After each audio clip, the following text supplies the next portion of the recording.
This video is for K-Town C, who asked about making a backpack for a 5-gallon bucket. The request was for a 5-gallon bucket or a canoe barrel. Now, if you don't know what a canoe barrel is, it's basically a container that protects your gear from the elements. I filled this up with water because, of course, this sling has to work under load. And because of that, you need to make sure everything's really tight. I'm using 3-Ace Derby rope. This came from Ace Hardware. It was about $20. They are not sponsoring this video. I've already found the midway point, and we're going to start by making 2 triple crown knots about 6 inches apart from each other. Realistically, you don't need the entire 50-foot length, but I don't want to cut this just yet, so we're going to make do and incorporate everything. I'll start by forming a coil around my hand, and this is to gauge the length of the ears for my triple crown.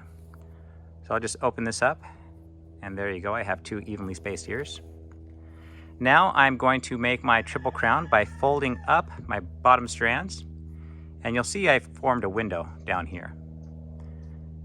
My right ear is going to fold straight over, hold that with my thumb, and then this loop here is going to come down and through that window. There we go. Now when I pull it all tight,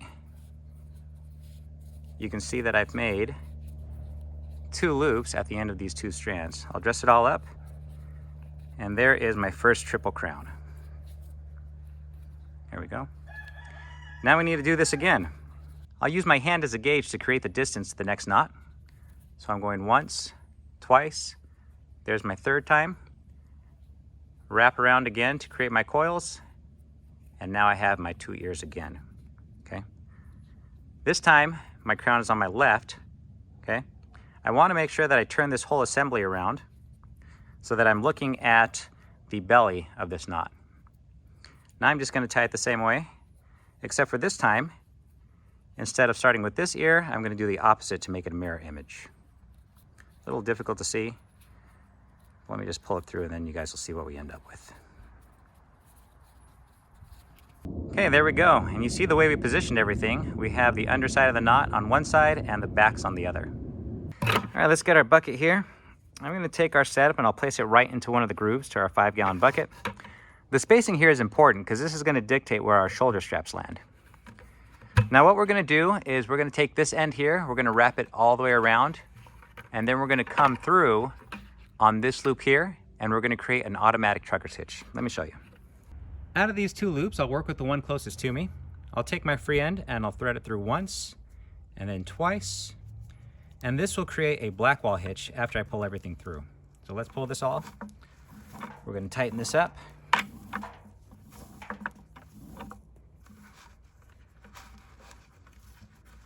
Okay. Now let's see if I can show you here. But the way this rope is set up, as I pull this tight, the rope cinches on itself and it'll lock it in place. I'll do the same thing on the other side. I'll just keep this rope in the channel here.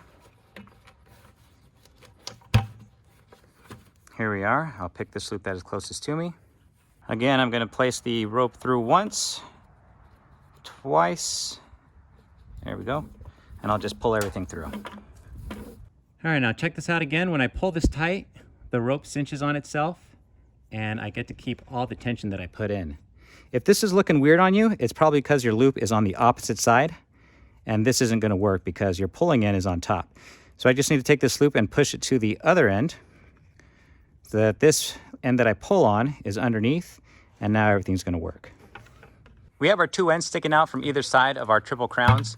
This is the most important part of the knot. You want to make sure that this is super cinched down, because once you put a lot of weight on this, the knots are going to tighten up, and you don't want to lose any of your holding power to the cinching of the knots. Okay, now that our main support is completely tightened around the top of the 5-gallon bucket, we're going to move on to the back. I'll take this side and I'm just going to wrap it around my finger 4 times. There we go. Then I'll take my free end from the other side and I'm just going to trace it through and pull everything all the way in so that when I tighten it, I end up with a multi-strand overhand knot. And this one we're just going to snug up and pull it down. There we go. It's going to be about midway on the bucket. From here, we want to make a support underneath the bucket. We want to cross these strands, but we're going to do it in a special way. This next knot is the same one you did when you were in middle school and you made all those bracelets. I'll form a letter N on my right hand side, and then with my left, I'm going to take the strand and I'll go through that first angle of the letter N. And then I'm going to take my rope and I'm going to go completely around the entire letter N. I'll take this end here and I'm going to thread it through this loop. So let me just poke it through.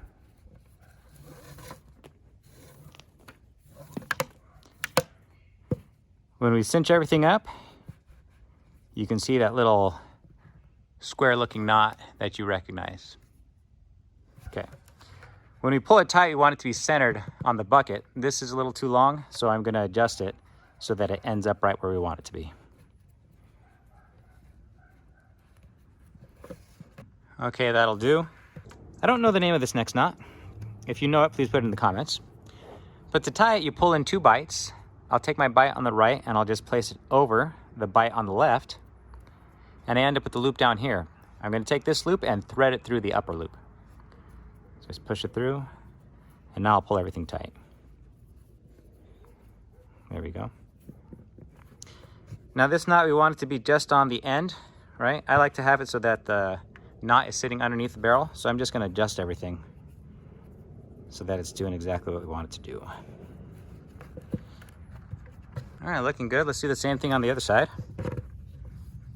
This time I'm just going to do the opposite. Instead of putting the right hand side first, I'll do the left so that we have a mirror image of what we've done.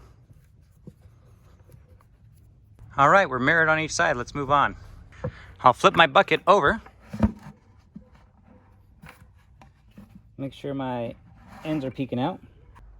Now 5 gallons of water weighs a little more than 40 pounds. So I'm going to make these straps multiple strands so that I just don't have a single strand digging into my shoulder. What I'll do is I'll run my free end through the top loop, and then I'll run it through the bottom loop. And I'll keep doing that until I have a few coils going through, but still making sure that everything is long enough so that I can fit it over my shoulders.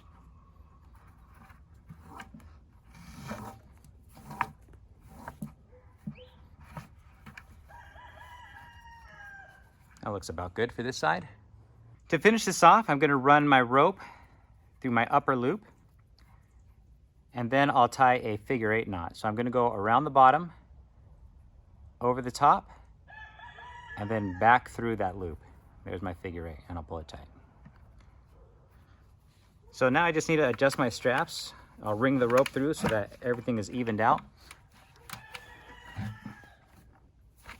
There we go. And then once everything's even, I'll have equal support on each strand.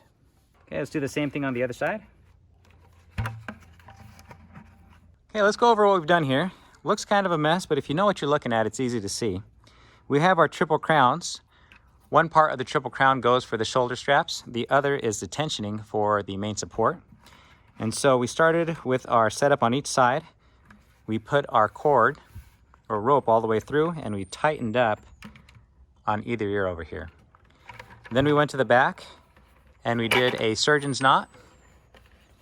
That helps us space out the cord so that we can go to the bottom. And we did this 4-strand knot here as a center support. Then we did a loop that was similar to the angler's loop. Again, if you know what it is, please put it in the comments. And that allowed us to strap our shoulder straps in. And now we can separate the load through all these strands. Okay, now they do sell a dedicated product to carry a canoe barrel. If you're going to do this on a regular basis, of course I wouldn't recommend this, but at least you have something that'll work in a pinch.